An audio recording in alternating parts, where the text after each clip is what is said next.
Hi everyone. I thought we'd continue on with the colour correction theory that I gave you the other day. I did do a live broadcast about this before, but I thought I'd better actually change a couple of things because as Delta Dave actually said, there was one point where I was saying take out magenta, but you're actually adding magenta, so I wanted to make sure it was correct in the image. I just got a bit confused when I was going through the live presentation, so we'll go through it again.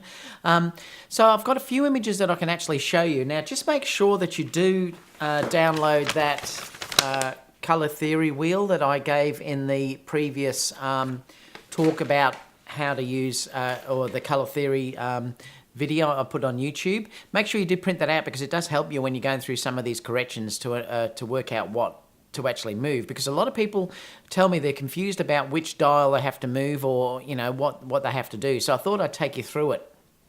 There's a couple of different ways you can do it, and that's with curves and also with colour balance. I'm going to show you with colour balance because I think it relates directly to the colour wheels, and I'll show you that too, but I'll also use some curves to adjust the images as well. So let me switch over to some of these images.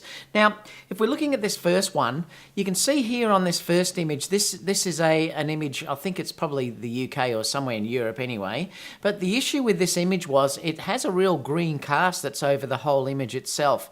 If you look at it, the whites aren't really pure white. The stones down the bottom on the beach do have a real green tinge to them. So the main colour offending here is the green. Also, there's areas through here, if you look at my mouse, that should be probably a bit warmer. The reds, I think, inside these flowers, and also this heath that's coming up here should have had a bit of a warmer tinge to it. So we're going to try and correct that now.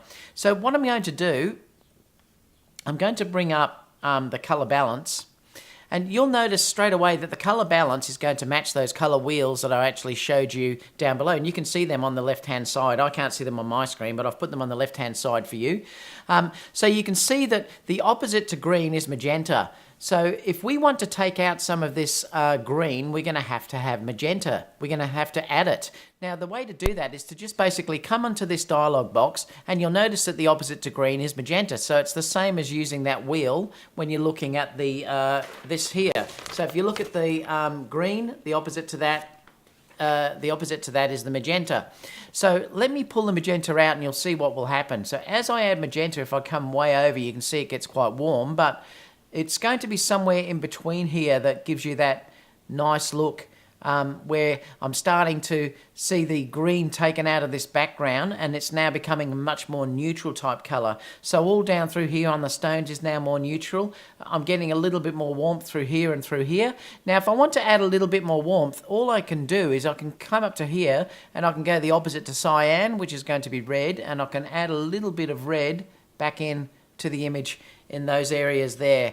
Now to finish this off, all I really have to do, I'm just going to add a curve to this, and because the curves will give me a bit of contrast, and I'm just going to grab down in the bottom there and pull up a little bit just to give a bit of kick in the shadows, and then your highlights are down this end, your shadows are down this end. So if I wanted to alter the shadows, I could just move down this end here, or if I wanted to just move the highlights, I could just move down this end here. You can just click using these as well, because this is your shadow, that's your mid-tone, and that's your highlight, but I just like to have control and do it manually like this. So now if I group these two together, let me just put them into a group, I can then turn that off for you and show you the before and after. So that was the original one, which was the very green colour tinge image, and then if I turn the correction on, you can see that it's brought all that warmth back in the bricks. The stones down below are nice and grey now, they're a more neutral grey, and it's even got some warmth in those areas for the flowers and that heathy type stuff that's on the hill. So that's a much better image. So let's click on to the next one and we'll have a look at this one. Now this image again is obviously it's a teacup and teapot. I know that more than likely that the teapot should have been white and neutral. So again, the offending colour here is the yellow. So there's too much yellow on this image. Now if you look at your colour wheel, the opposite to yellow is going to be blue. So let's try and correct that. So we'll go up to the colour balance. And again, you can see here that blue and yellow, the complementary colours are next to each other. So if I add in blue, you'll find that the image is going to become less yellow. Now, because I've dragged in more blue, it's filtered out the yellow, and therefore it's now starting to look more neutral into these areas as well. I can add a little bit of warmth in if I want to add a little bit of red. And again, all then I have to do is I'll go to curves again just to give this a bit of a kick. You'll see that if I add, I usually like to go into the mid-tones and push up a little bit to give it a bit of kick. And I might even make the highlights a little bit brighter. And there we go. Now if I then group these two images up together, I can just do it down the bottom. Now you'll look at before, this is before, where you can see it's got that real yellow tinge to it. And if we look at the after, you can see there that it's been made nice contrasty, and it's also got more whites in the areas there as well. And again, if I wanted to, I can come back onto this color balance and alter that too, depending on what I actually want to do to it as well. Let me just come back out of here because we'll actually go to the next one. Now, this was a one which we shot in this very, well, it's a beautiful venue, but it has incredibly challenging light. Very, very yellow, the lighting in this. And I basically asked my second shooter to shoot this with just automatic white balance, and this is basically what it's come up as having. Now you can see here clearly, if you're looking at it, that there's a problem with the yellow. Because it's incandescent light, it's given a very, very yellow look. Now that actually is how the venue is, but if I did want to take this yellow out to make it more neutral, again, I can do the same thing again. So if you look at the color wheel, you can see that the opposite to the yellow is the blue. So if I come into here, and we go to color balance again, I can then just say, okay, I want to add some blue into this. And you'll notice as I drag across, it will naturally take that yellow out. Now you've got to be careful you don't push too far. So I'm going to bring it down to about here somewhere.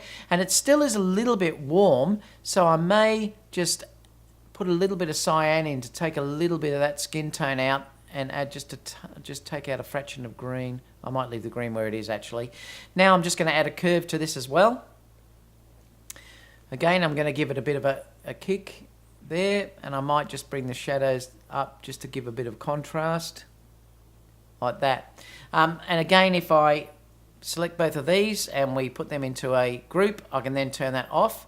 So you can see there how it's still got that very yellow tinge to it, and clicking that on has got rid of that yellow tinge. We'll move on to the next one. This was the wedding venue itself, and again, you can see here that you know, it's got that real, you can see the lighting above. That's the reason why this is so warm in these areas, is because of that incandescent lighting. Well, I'm going to do curves first here. Let's bring this up and we'll give it a real lift to get out some of these colors, but I don't want to bring out the highlights too much. And then I'm going to bring up my color balance, and again, because it's yellow, I can just grab in the blue and we can lift the blue right down. Now you can see as I bring that out, it's going to take out that yellow. And again, I'm going to add some cyan to get rid of the red, because the red, it's still a bit red in this area around here. So I'm just going to drag. Now it's up to you where you want to actually pull this. Obviously that starts to get too cool, but you know, somewhere sort of around here, it gives a nice type of neutral result. And again, if I group those two and we can turn that off and then on, you can see that there's a big difference in how that image looks. And let's go to here. This was the ceremony down below. You can see that this also had a very, very yellow look to it due to that incandescent light. And again, I'm just going to use that color wheel to correct this as well. So let's also bring in curves here, because I want to try and lighten off this mid-tone a little bit.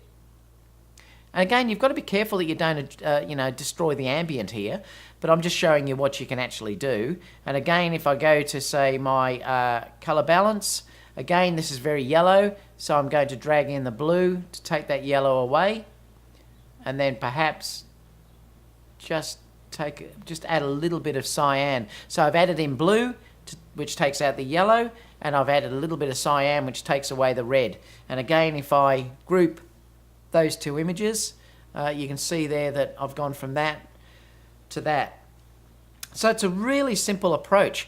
So if your image was too red, you could just add some cyan. And again, if you look at these dialog boxes, if we go back to here,